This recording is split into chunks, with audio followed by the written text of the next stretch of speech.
Ladies and gentlemen, the President of the United States.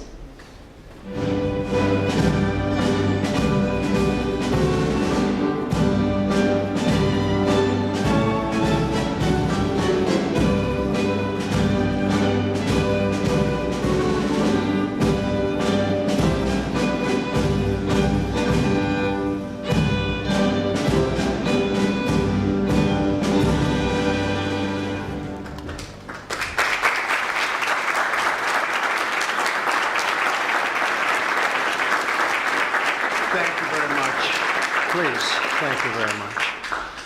Before we begin, I want to provide a brief report on the unprecedented success our country has been witnessing in recent weeks. Since even before the election, we've been making extraordinary progress.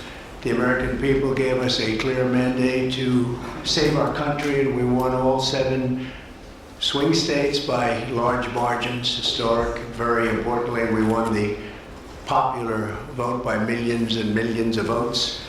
Also, all 50 states, as you know, shifted toward the Republican Party, and that's never happened before. All 50, every single one of them. In our first week in office, we set records, taking over 350 executive actions. That's not been done before. And it has reportedly been the single most effective opening week of any presidency in history. And we want to keep it that way. We want to keep it going.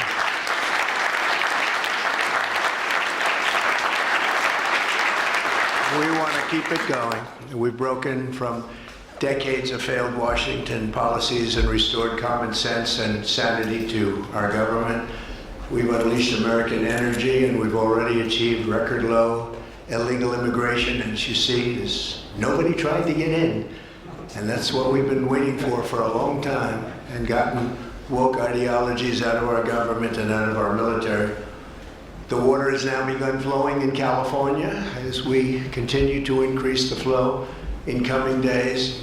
Nobody's seen anything like that, and I've also taken strong action to regain control of the Washington bureaucracy. Just for clarification purposes, because it was incorrectly reported yesterday, we have informed the federal workforce, which they've looked to do for many years, that if they're working for the federal government, they must show up to the office on time and on schedule. We don't want them.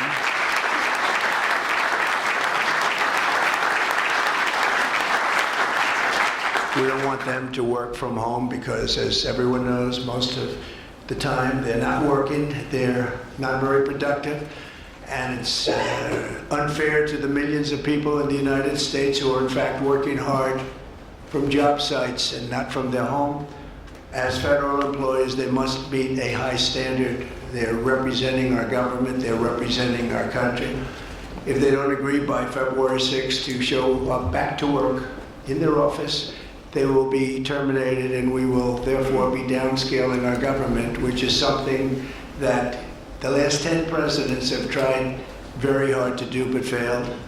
Most of the people we're talking about have not been going to their federal offices in many, many years, from even before COVID. But they have nevertheless been paid. Some have worked, some haven't worked, and most of the studies say that some have just gone through the motions.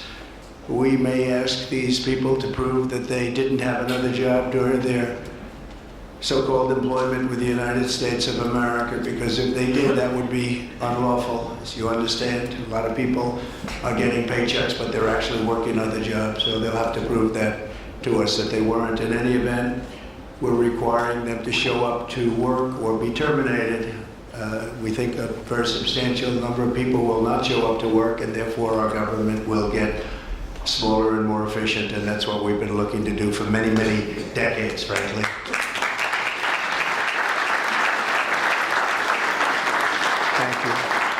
In addition, there was a short-term pause or funding freeze on certain discretionary spending payments, such as government grants, only for us to quickly look at the scams, dishonesty, waste, and abuse that's taken place in our government for too long. As was explicitly stated, this in no way affected Social Security, Medicare, Medicaid, or other entitlements that Americans depend on. I've made abundantly clear from the very first day that I ran from office, that was a long time ago now, that's 2015. If you think about it, I announced in 2015 and we won in 2016. We did very well in 2020, but we did really well just recently.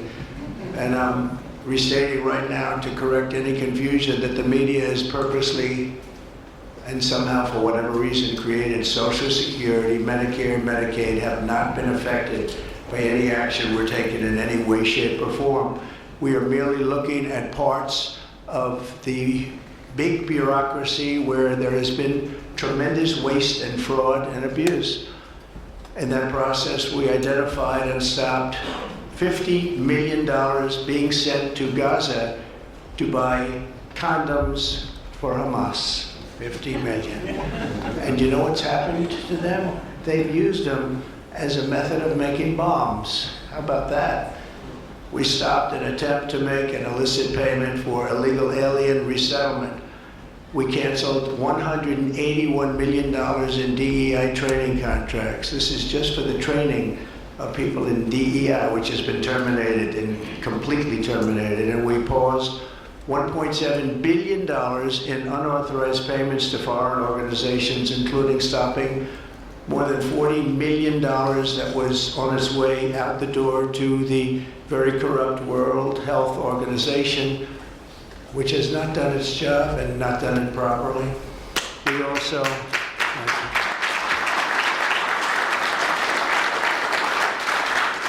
also blocked $45 million for diversity scholarships in Burma.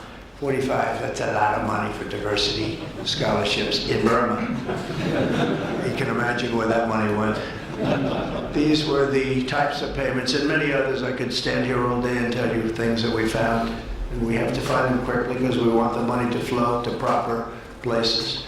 But these were the payments and types of payments affected by the temporary freeze, and the American people strongly support these efforts. I talked about it during the campaign, and they voted for us in record numbers. Every single day we're now putting America first and fighting to get the most out of every single tax dollar for our great citizens. We've gathered this afternoon to take another historic action.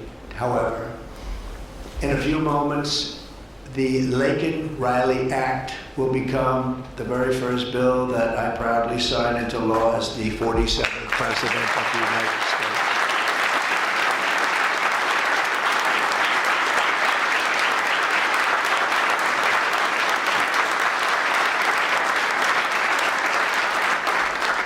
Laken was a brilliant and beautiful 22-year-old nursing student from Georgia, the best in her class. She was always the best. They would say, Laken, how do you do this? And what do you do? They were always asking her questions. She was respected by everybody, even her teachers. They respected her so much. From the time she was in first grade, Laken knew she wanted to spend her time caring for others. That's what she did.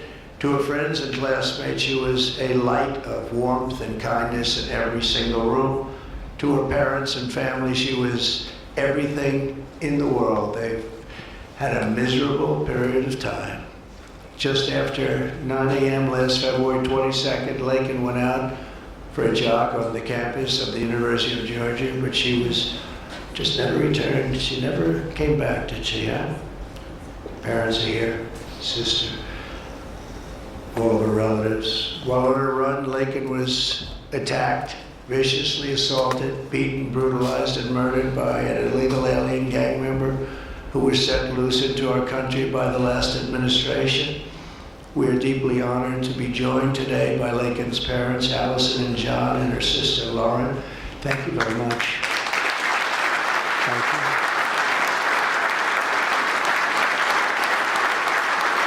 So sad. We were together right after that happened, and it's a tremendous tribute to your daughter, what's taking place today. That's all I can say, but it's so sad we have to be doing it at all. Thank you very much for being here. To Laken's family, we will keep Laken's memory alive in our hearts forever, everyone's hearts. With today's action, Her name will also live forever in the laws of our country, and this is a very important law. This is something that has brought Democrats and Republicans together. That's not easy to do. Laken did it. Laken did it. America will never ever forget Laken Hope Riley. The vicious criminal who murdered Precious Laken was an illegal alien member of the barbaric Venezuelan prison gang known as Tren de Aragua. He trespassed across our southern border in 2022 and was apprehended by Border Patrol, but under the cruel policies of the last administration, instead of being deported as he should have been, he was released into the United States, as were millions of other people, many of them very dangerous people. And you see what we're doing, we're getting the hell out of here.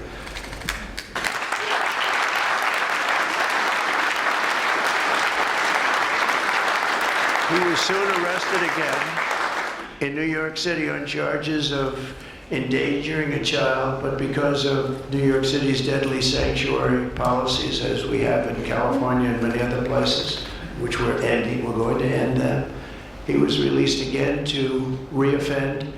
The Biden administration then provided this illegal alien criminal with a free, taxpayer-funded flight from New York to Georgia, where he was arrested yet again, constantly, this time for stealing from a Walmart along with his gang member brother, who was a bad one.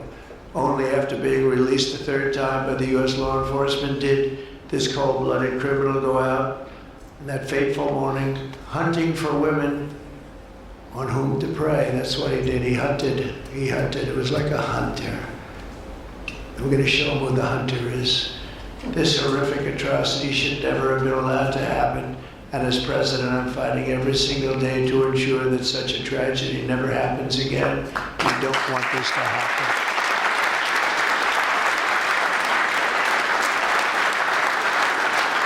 And under the law, thank you. Under the law I'm signing today, the Department of Homeland Security will be required to detain all illegal aliens who have been arrested for theft, burglary, larceny, shoplifting, assaulting a police officer, murder, or any crime that results in death or serious injury. In addition, for the first time ever, this act gives state governments the ability to sue the federal government for immediate injunctive relief if any future administration ever again refuses to enforce the immigration laws of the United States, like happened for 4 long years.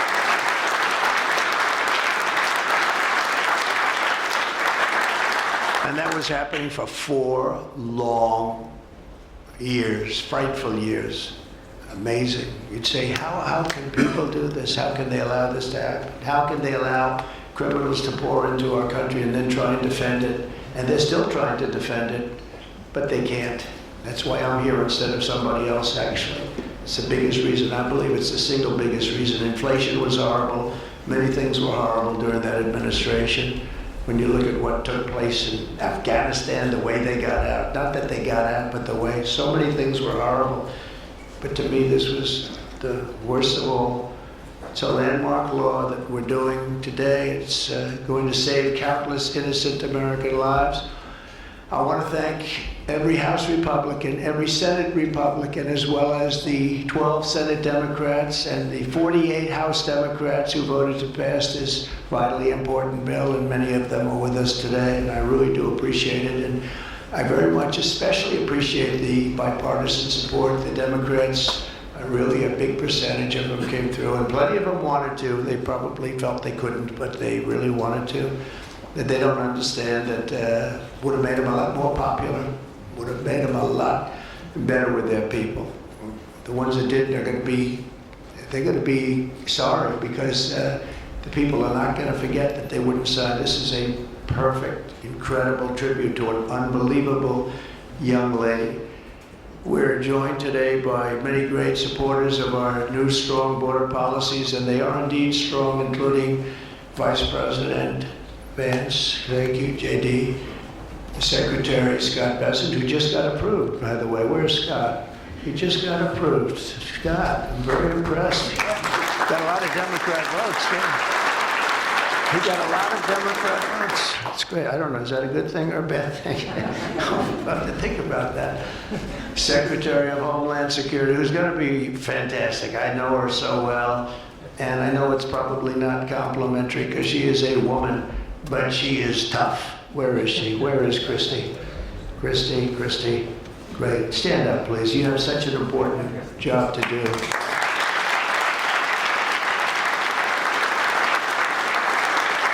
Really great. Thank you very much. And don't let that look fool you. That look is, she's tough, and she cannot stand that she's having to sit here and even listen to this today.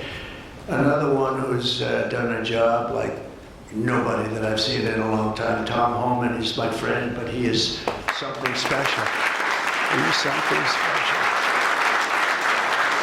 Yeah.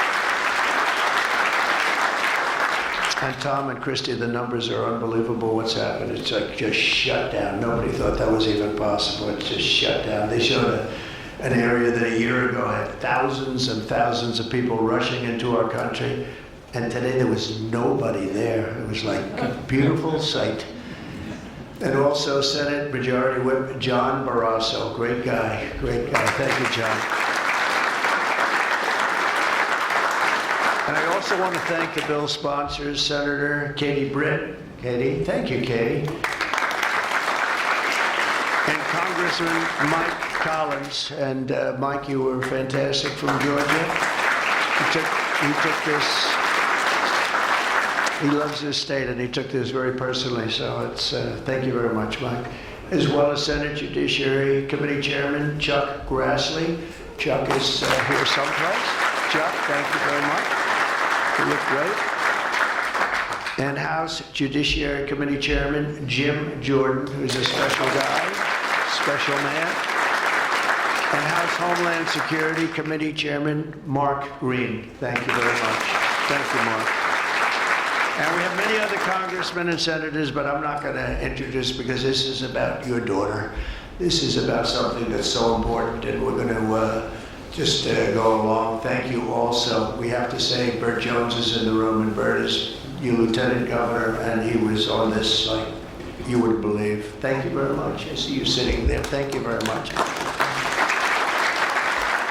So we have state, local officials, we have law enforcement organizations, we have everybody. Most of them are in the room or represented in the room, and they're incredible people, and I've never seen them come together like they have for this. I've done many of these, not of this kind, but different bills, different passages having to do with many different things, from homeland security to inner security to taxes to 50 different items. I've never seen such support as you have today and as your great daughter has today. So I've never seen anything like it. And we have to thank your daughter for that, because she's going to save a lot of lives. She's going to be responsible for saving a lot of lives. So I'd like to just say to the Angel families, I've been with them and they've been with me from 2015 when I first got this crazy idea in my head to run for president because we could do better as a country. I want to thank so many of the people that are here that have been the angel moms, and we call them angel moms, but they're angel families, fathers, and sons, and daughters, but they've suffered tremendously like you have for no reason whatsoever. I want to thank Alexis Nungari, the mother of 12-year-old Jocelyn Nungari, murdered last summer by 2 illegal alien gang members released into the United States by Joe Biden's open border stupid policies. And thank you very much, Alexis. I want to thank you very much. We had an amazing trip, and it was really special to meet you and your family. Appreciate it very much. So sad we have to be here, frankly. And Jocelyn, as you know, is in our hearts as she was then. It was an amazing day we had, a great day. But it was a day of celebration of somebody that unfortunately won't be with us, but she is with us now, you know that. Here also is Patty Morin, the mother of Rachel Morin, killed 2 years ago by an illegal alien who was let into our country by the last administration's ridiculous, weak policies. Open border, can you imagine?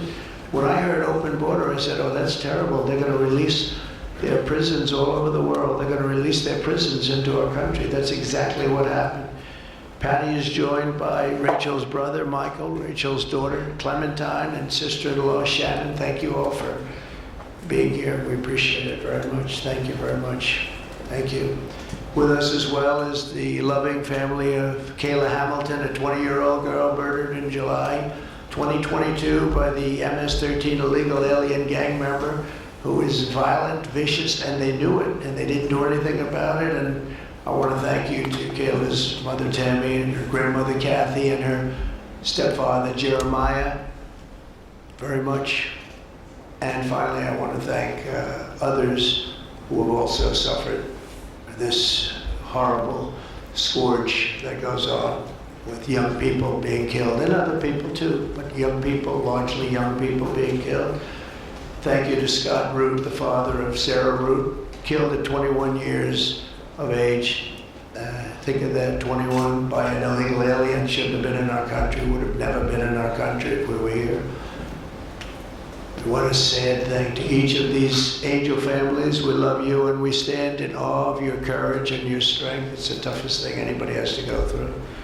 Many of the angel families here today were betrayed by the last administration and with this heartless and foolish and really very, very arrogant and very, very dumb policies. Policies that aren't even believable when you talk about common sense. I say we're the party of common sense, but the Democrats also, they have plenty of common sense, and that's why so many are here today and so many supported what we're doing. The very government that was supposed to protect their daughters instead opened our borders and transported the world's most dangerous criminals straight into their communities. They came from prisons and jails and insane asylums and mental institutions from all over the world, not just South America. People think South America. They come from all over the world. They come from every continent.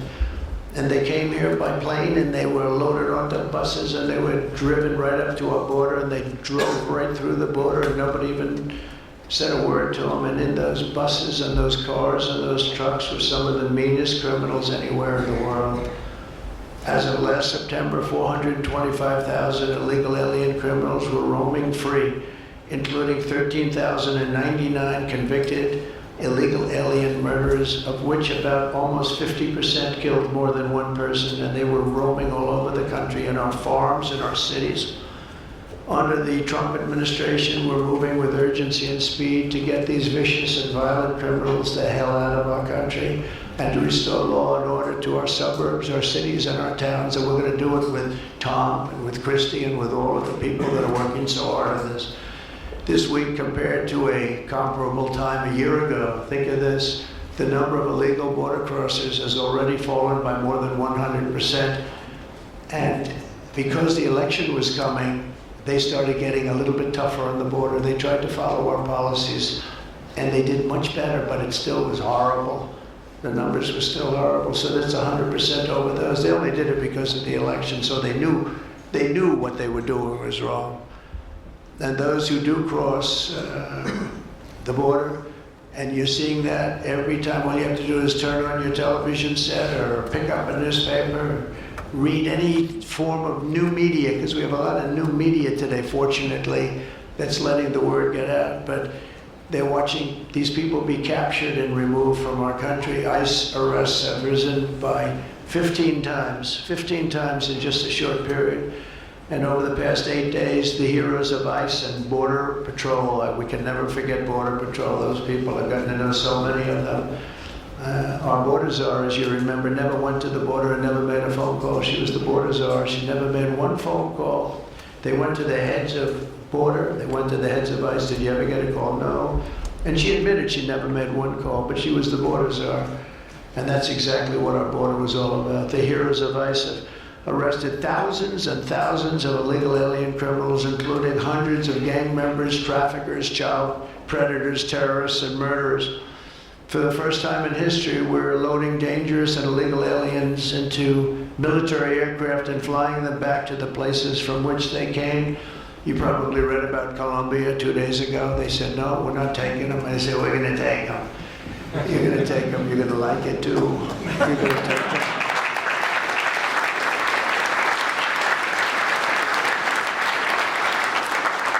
they talked about, we're not going to take people that are in shackles. I said, well, but the people that are in shackles are murderers, they're drug lords, they're rapists, they're very tough people.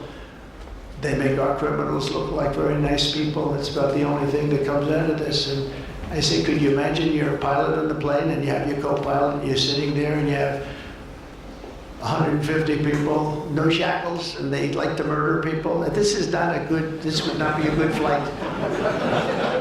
So Colombia apologized to us profusely within an hour based on something I said, meaning you're going to pay tariffs like nobody's ever paid tariffs before, but they actually wanted to terminate his position. They're essentially Congress met and they were very angry with them, but they actually said they were going to send the presidential plane to pick up these criminals and to bring them because they didn't want to inconvenience us or have us do a second flight, and that's what they did. And I appreciate it, and I do appreciate the people of Colombia are wonderful people, and the representatives really acted well. And I appreciated they took back that tough talk, but we may have tough talk from others, but it's not going to mean anything. They're going to all take them back, and they're going to like it too. They're going to like it. They're going to take it back, and they're going to like it. Today, I'm also signing an executive order to instruct the Departments of Defense and Homeland Security to begin preparing the 30,000-person migrant facility at Guantanamo Bay. Most people don't even know about it.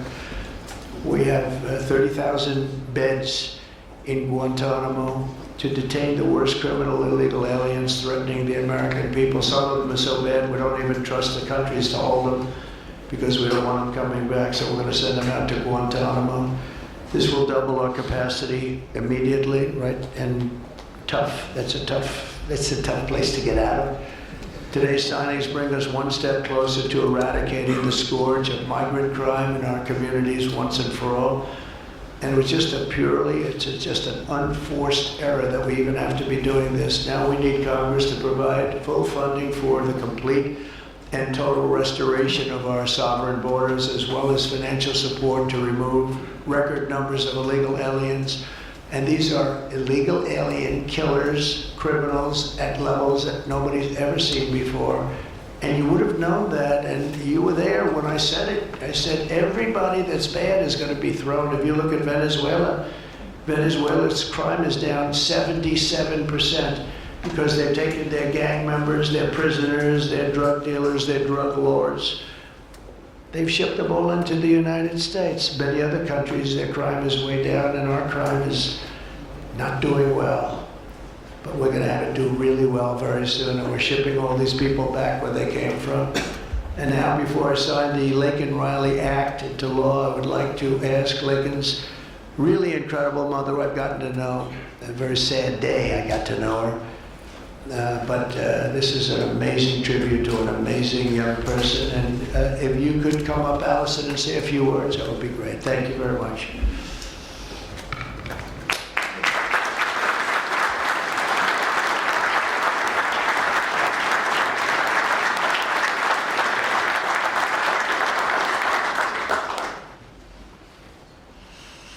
Thank you, President Trump. We would like to thank Senator Katie Britt for her diligent bipartisan work to get this bill through the Senate. We'd also like to thank Congressman Mike Collins for his unwavering passion and for leading on the Laken Riley Act from the start. Our family will forever be grateful for the prayers of the people across our nation and for helping to get this legislation into law. We also want to thank President Trump for the promises he made to us. He said he would secure our borders and that he would never forget about Laken. And he hasn't. He's a man of his word. We trust that he will fight for the American people. Most importantly, I want to thank our Lord and Savior, Jesus Christ, because without his sacrifices, Laken's story would have ended on that horrific day that she was taken from us. But because of him, we can continue living knowing that we will see Laken again. There's no amount of change that will ever bring back our precious Laken. Our hope moving forward is that her life saves lives. We're so thankful that her passion for helping others and her legacy for doing good in the name of Jesus Christ will carry on. Thank you.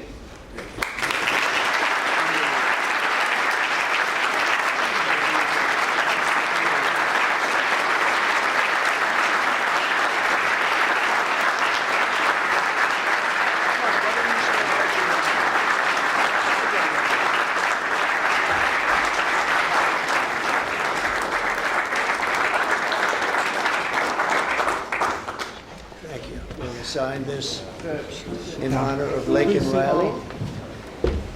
Come on up here, some of the people that we love that have been so instrumental. Okay? Okay.